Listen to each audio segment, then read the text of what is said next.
हालांकि राजनीति के त्रिदेवा हैं, ये उनका आंतरिक मामला है, उस पर यह पूरे तौर पर माननीय तेजस्वी यादव, माननीय पप्पू यादव जी, माननीय प्रशांत किशोर जी का मामला है।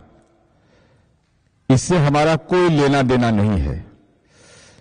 लेकिन कुछ एक ऐसी बातें कही जा रही थी जो मुझे लगा कि बिहार के आम आवाम को यह जानना जरूरी है, क्योंकि राष्ट्रपिता महात्मा गांधी का नाम लेकर कोई अनशन करे तो कोई आपत्ति नहीं होना चाहिए। ये तो चंपारण की भूमि है, लेकिन साध्य और साधन राष्ट्रपति महात्मा गांधी ने कहा है कि दोनों पवित्र होना चाहिए। तो राष्ट्रपिता महात्मा गांधी शराबबंदी के पक्षधर थे और उनके मूर्ति के पास अनशन करने वाला व्यक्ति यह कह रहा हो कि हम 15 मिनट में शराबबंदी खत्म कर देंगे, तो क्या बिहार की बेटियों के घर में कोलाहल हो जाए, वो चित्कार करे, महिला हिंसा हो, 50% आबादी का जीना दुभर हो जाए? यह आपका आत्म निरीक्षण हो सकता है माननीय प्रशांत किशोर जी। बिहार की बेटियां वो जीवन जीना नहीं चाहती है। इसलिए आपने यह कहा कि हमने जो जमानत की प्रक्रिया हुई, बेलेबल सेक्शन है सब, जिस तरीके से इन्होंने अपनी पेशी किया, लगा कि बड़े भारी आंदोलनकारी हैं, लेकिन ये बिहार है, यहां चक्रव्यूह में फंस जाइएगा, और चक्रव्यूह में फंस गए हैं आप। सामान्य जानकारी हम लोगों को है कि कोई भी बेल पिटीशन जब फाइल होता है तो आपराधिक इतिहास संभवतः 3rd कॉलम में लिखा जाता है। ऐसे जो वकील होंगे वो ज्यादा अच्छा बताएंगे। क्या यह सच है प्रशांत किशोर जी कि आपने आपराधिक इतिहास अपना छिपाया है? आत्मनिरीक्षण करिएगा, आत्मावलोकन करिएगा कि क्या आपने अपना आपराधिक इतिहास छिपाया है? अरे 33 नंबर तो छिपाइए रहे थे, गाड़ी का डिटेल छिपाई रहे थे, परिवहन विभाग ने तो आपकी कलई खोल दी। अब जो आपराधिक इतिहास है वह भी आपने छिपा लिया। यह नैतिक रूप से जुर्म है, कानूनी जुर्म तो है ही। राष्ट्रपिता महात्मा गांधी का नाम लेकर, अब कोई सामान्य आपके अधिवक्ता नहीं है, बड़े अधिवक्ता हैं, तो आपने आपराधिक इतिहास क्यों छिपाया? इसके गुना आपने हस्ताक्षर किया उस पर, तो गुनाहगार तो आप माने जाइएगा। आपने यह कह दिया कि हमने सशर्त जमानत लेने से इनकार कर दिया। यह है कोर्ट का ऑर्डर।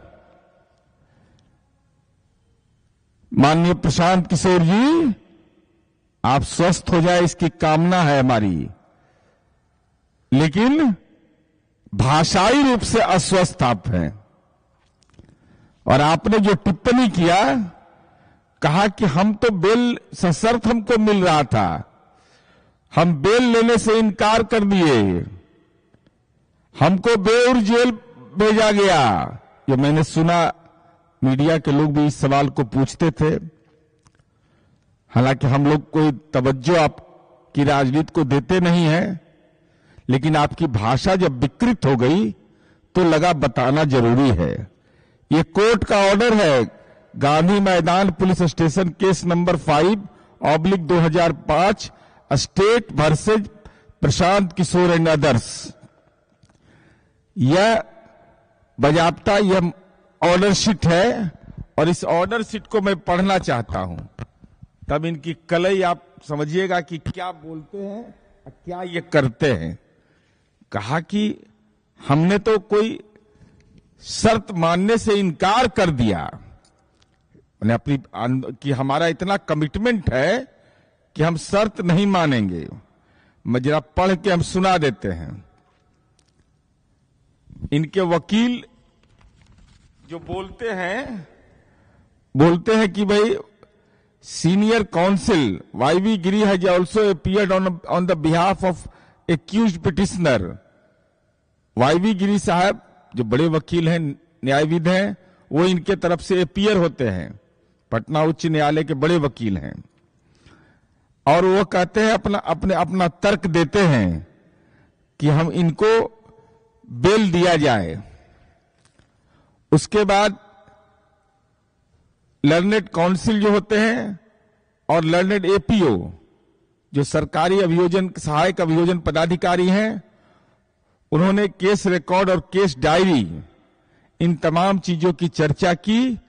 अंडर सेक्शन जो मुकदमा है 1912, 1913, 190-223 BNS, ये सब बेलेबल सेक्शन है, जमानतीय है।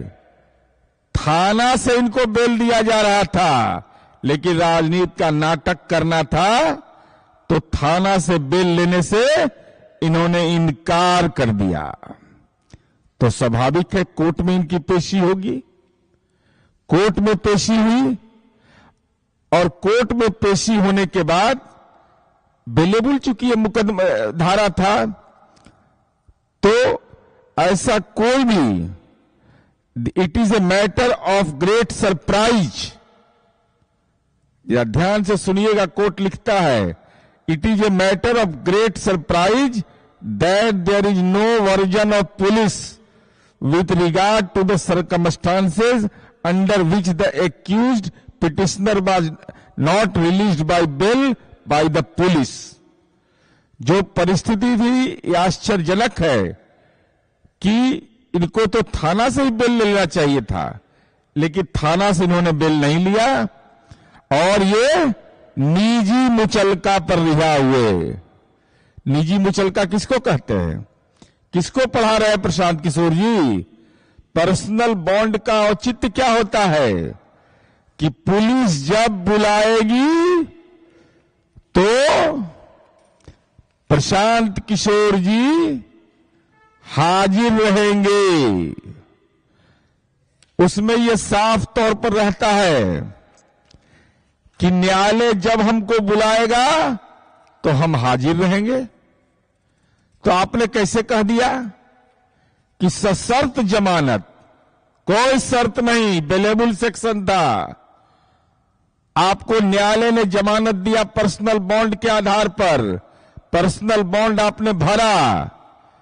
इन accordance with the order the accused petitioner Prashant Kishor has filed the personal bond checked and found correct. Personal bond को आपने भरा, पर्सनल बॉन्ड को चेक किया गया और सही माना गया, और तब आपकी रिहाई हुई। तो नेताजी इतना इस जाड़ा में इतना असत्य बोलिएगा तो कैसे काम चलेगा आपका? सब आपका पकड़ा गया है, एकदम रिकॉर्डेड पकड़ा गया है। आपराधिक इतिहास को आपने छिपाया, आपने सशर्त जमानत की बात बोल करके भ्रमित किया। आपको कोर्ट ने पर्सनल बॉन्ड पर दिया है, आपको रिहा किया है। पर्सनल बॉन्ड का औचित्य बिहार के आम आवाम को समझा दीजिए। और आपने यह कहा कि भाई हमको बेउर जेल ले जाया गया।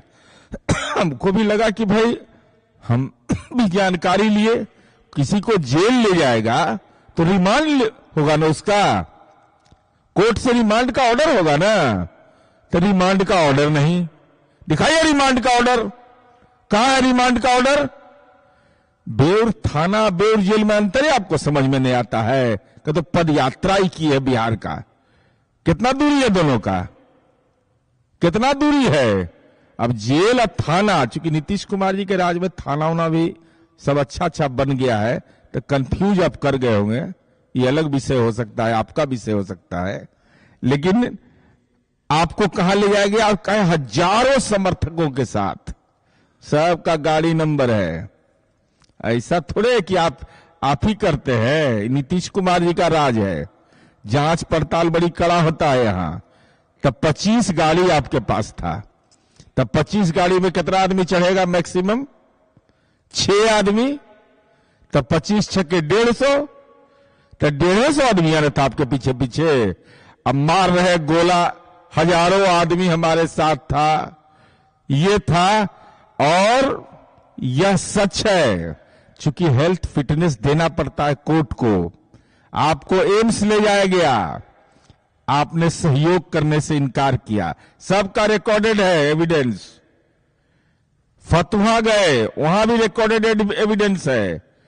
आपने सहयोग करने से इनकार कर दिया, तो आपको तो पर्सनल बॉन्ड पर रिहा होना था।